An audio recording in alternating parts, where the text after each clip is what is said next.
বাতিলরা, নাস্তিকরা, মুরতাদেরা, ফ্যাসিস্টরা, বেদিন বেঈমানরা আল্লাহর দ্বীনকে নিভিয়ে দিতে চাইলে পারবে? জোরে বলেন, পারবে? দীর্ঘ 16 বছর বহুত চেষ্টা করেছে, বহুত কায়দা করেছে দ্বীনকে মিটায়া দেওয়ার জন্য, ইসলামকে ধ্বংস করে দেওয়ার জন্য।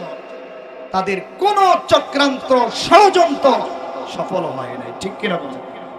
কম চেষ্টা করছে? তারা মনে করছে ইসলামী নেতৃবৃন্দ যারা আছে, যারা আল্লাহর জমিনে আল্লাহর দ্বীন কায়েম করতে চায়, তাদেরকে ফাঁসি দিয়ে দিলে এই দেশে আর কেউ ইসলামের বিপ্লব ঘটাতে পারবে না। এই জন্য যারা এই দেশে ইসলাম কায়েম করতে চায়, তাদের প্রথম সারির সব নেতাকে তারা ফাঁসিতে ঝুলিয়েছে। ঠিক কিনা বলে? শুধু কি তাই?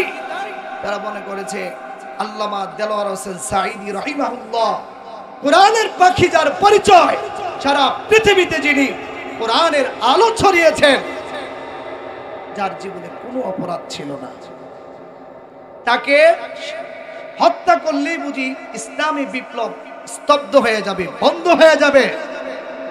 তারা মনে করেছিল আল্লামা মামুনুল হককে গ্রেফতার করলে ইসলামী জাগরণ, ইসলামী বিপ্লব এটা বন্ধ হয়ে যাবে। আপনারা কি মনে করেন সম্ভব? যারা বলেন সম্ভব? এক সাইদিকে তারা হত্যা করেছে, সারা বাংলাদেশে হাজারো হাজারো সাইদি, ঘরে ঘরে সাইদি আল্লাহ তৈরি করে দিয়েছে। ঠিক কিনা বলে? তাদের সকল চক্রান্ত, ষড়যন্ত্র আল্লাহ ব্যর্থ করে দিয়েছেন। কিয়ামত পর্যন্ত যত চক্রান্ত, ষড়যন্ত্র করবেন, সবগুলোকে আল্লাহ ব্যর্থ করে দিবেন। আল্লাহর জমিনে আল্লাহর দ্বীন কায়েম হবে। ঠিক কিনা বলে?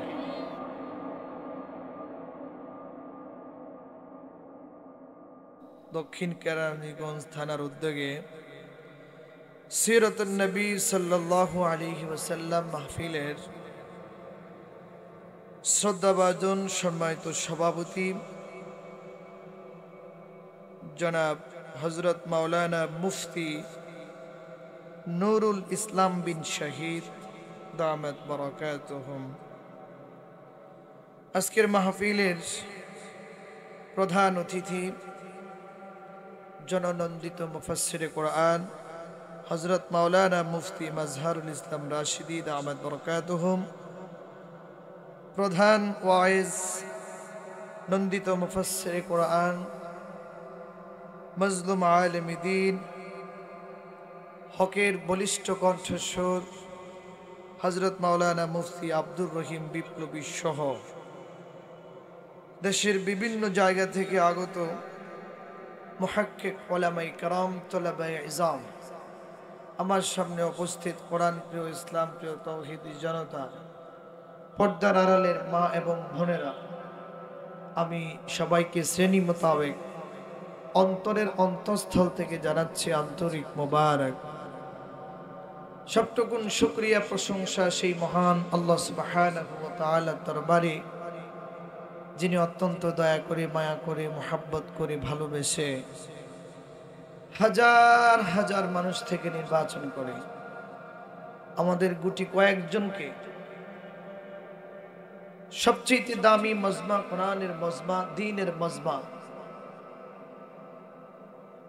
সিরাতুন নবী সাল্লাল্লাহু আলাইহি ওয়াসাল্লামের মজমায় অংশগ্রহণ করার তৌফিক দান করেছেন। আসুন সেই মহান মুনিবের কুদরতি কদমে সিজদায় অবনত হয়ে হৃদয়ের সবটুকুন আবেগ, অনুভূতি, ভালোবাসা উজাড় করে মুহাব্বতের সাথে শুকরিয়া আদায় করে বলছি আলহামদুলিল্লাহ। আর একটু জোরে বলেন আলহামদুলিল্লাহ। সম্মানিত মুসল্লিয়ানে কেরাম, আমরা যে মজমায় বসছি, এই মজমাটা অত্যন্ত দামি মজমা। এখানে বসলে প্রতিটি শ্বাস নিঃশ্বাসে আল্লাহ তাআলা আমাদের আমলনামায় 10টি করে নেকি দান করবেন।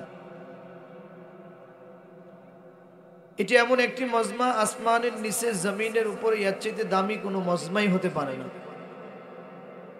যেটাকে বলা হয় কোরআনের মজমা, আল্লাহর মজমা, দ্বীনের মজমা। ঠিক কিনা বলে? দিনী মজমায় আসলে লোক না থাকলে কথা বলা মুশকিল। আমরা যারা মোটামুটি কথা বলি, একেবারেই কেউ না থাকলে আলোচনা করা যায়। তো তারপরও আলহামদুলিল্লাহ আপনারা যে কয়জন আছেন, দয়া করে আমাকে একটু কথা বলার পরিবেশ তৈরি করে দেন। আপনারা সামনে চলে আসেন, মেহরবানি করে একটু সামনে আসেন। অর্থাৎ এমন একটি সময় তিনি দুনিয়াতে আসছিলেন, মানুষগুলোর অবস্থা এমন ছিল, এদেরকে দেখলে মানুষ মনে হতো না। যদিও এরা মানুষ ছিল, এদের কাজ কর্ম, কথাবার্তা, চাল চলন, লেনদেন, এই সব কিছু পশুর চাইতে নিকৃষ্ট ছিল। তৎকালীন সময়ের বর্ণনা যদি আমি দেই, তাহলে আমাদের শরীরের পশম দাঁড়িয়ে যাবে, কত খারাপ ওই সময়ের মানুষগুলো ছিল। এই খারাপ মানুষগুলোকে ভালো করার জন্য, এই খারাপ মানুষগুলোকে চরিত্রবান বানানোর জন্য,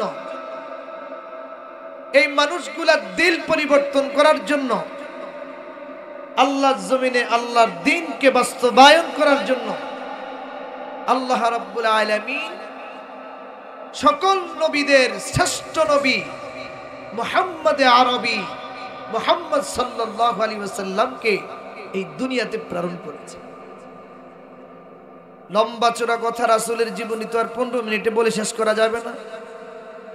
আল্লাহ রাসূল সাল্লাল্লাহু আলাইহি ওয়াসাল্লামের বুঝ হওয়ার পরে, তিনি যখন কৈশোরে পা রাখলেন, তিনি যখন তার সমাজের অবস্থা দেখলেন, অন্যায়, অত্যাচার, জুলুম, নির্যাতন, শোষণ, নিপীড়ন, চাঁদাবাজি, এক কথায় সমাজের অবস্থা অত্যন্ত করুণ।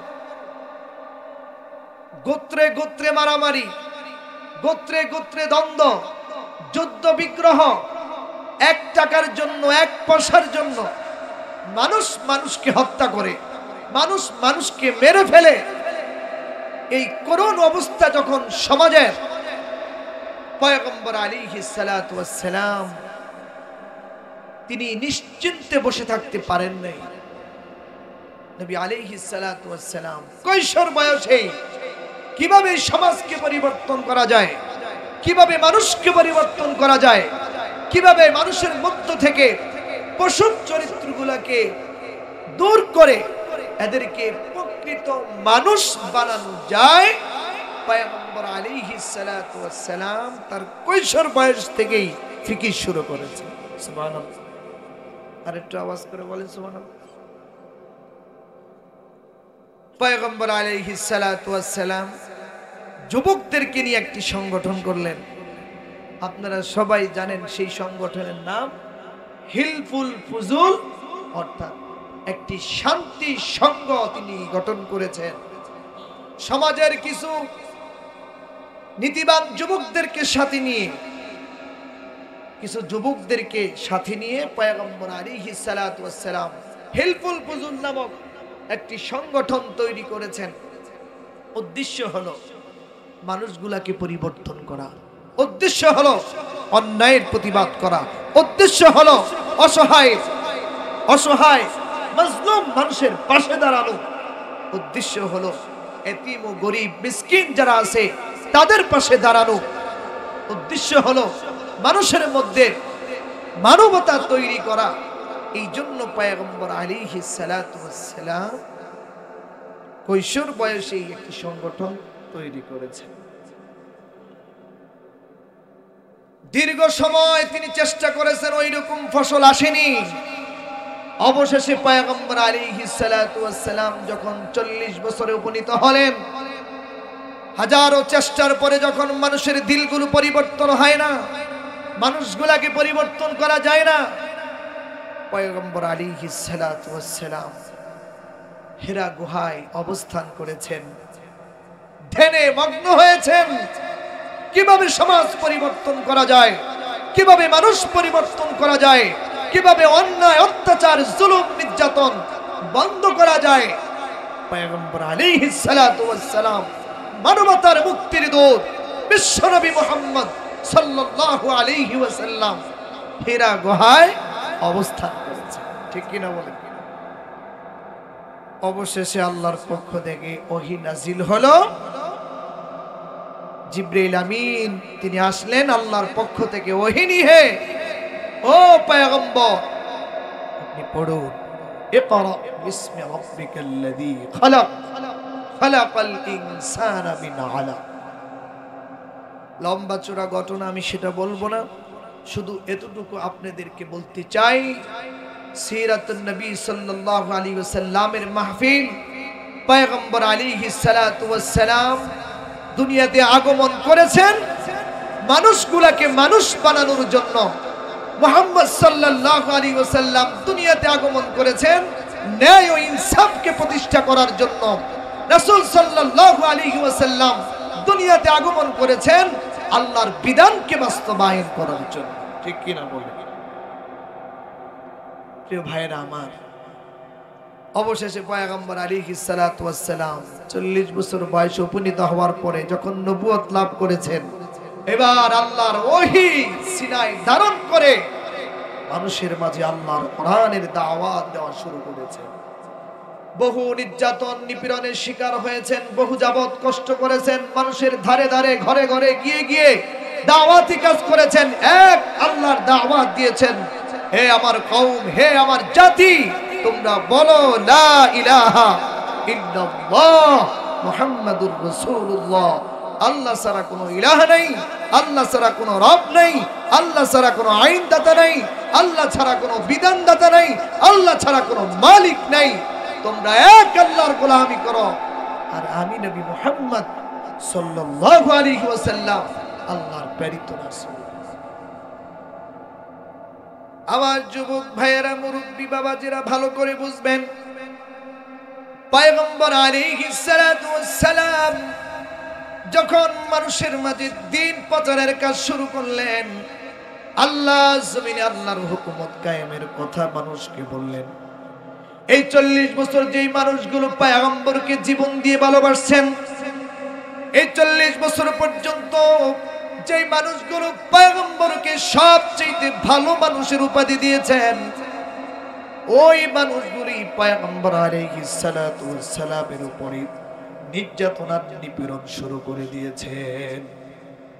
পয়গম্বর আলাইহিস সালাতু ওয়াস সালাম নির্যাতন সহ্য করেছেন, জুলুম সহ্য করেছেন, তারপরও মানুষের দ্বারে দ্বারে, মানুষের ঘরে ঘরে শান্তির বাণী, কোরআনের বাণী, আল্লাহর মেসেজগুলো মানুষের কাছে পৌঁছে দিয়েছেন। মার খেয়েছেন, ধৈর্য ধারণ করেছেন, আর আল্লাহর কাছে দোয়া করেছেন, আল্লাহ আমার কওম আমাকে চেনে না, আমার জাতি আমাকে চেনে না, রব্বুল আলামিন আয় আল্লাহ আপনি আমার কওমকে ক্ষমা করে দেন, মাফ করে দেন, তাদেরকে আপনি হেদায়েত দিয়ে দেন। ঠিক কিনা বলেন? আল্লাহর জমিনে আল্লাহর দ্বীন কায়েম করার জন্য পয়গম্বর উহুদের ময়দানে মার খেয়েছেন, তায়েফের ময়দানে মার খেয়েছেন, শিহাবে আবু তালেবের মধ্যে মার খেয়েছেন। এ মুসলমান ইমানদার ভালো করে বুঝবেন, ভালো করে বুঝবেন, পয়গম্বর আলাইহিস সালাতু ওয়াস সালাম রক্ত দিয়ে, জীবন দিয়ে আল্লাহর জমিনে আল্লাহর দ্বীনকে বাস্তবায়ন করেছেন। ঠিক কিনা বলেন?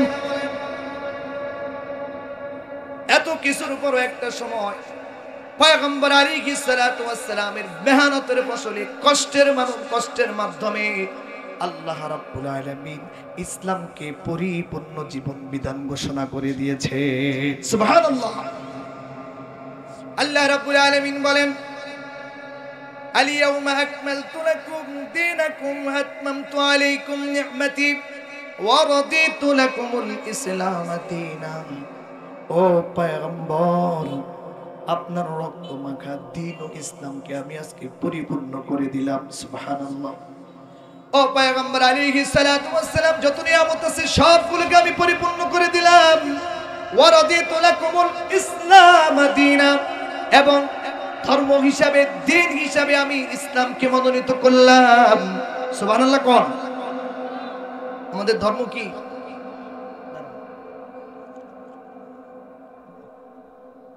আমাদের ধর্ম কি? জোরে বলেন কি? কে মনোনীত করছেন? আরো জোরে বলেন কে? আল্লাহ রাব্বুল আলামিন বলেন, পয়গম্বর আপনার কষ্টের বিনিময়ে, রক্তের বিনিময়ে, সময়ের বিনিময়ে, শ্রমের বিনিময়ে যে ইসলামের ইমারত আপনি তৈরি করেছেন, ও পয়গম্বর এই দিনকে আমি সার্টিফাইড করে দিলাম, এটাকে আমি গ্রহণ করে নিলাম। কিয়ামত পর্যন্ত আনেওয়ালা সকল উম্মতের জন্য জীবন বিধান হিসাবে আমি ইসলামকে মনোনীত করলাম। ومن يبتغي غير الإسلام دينا فلن يقبل منه وهو بالآخرة من الخاسرين। আল্লাহ রাব্বুল আলামিন বলেন, পয়গম্বর আপনি আপনার কওমকে, আপনার জাতিকে বলে দেন, এই ইসলাম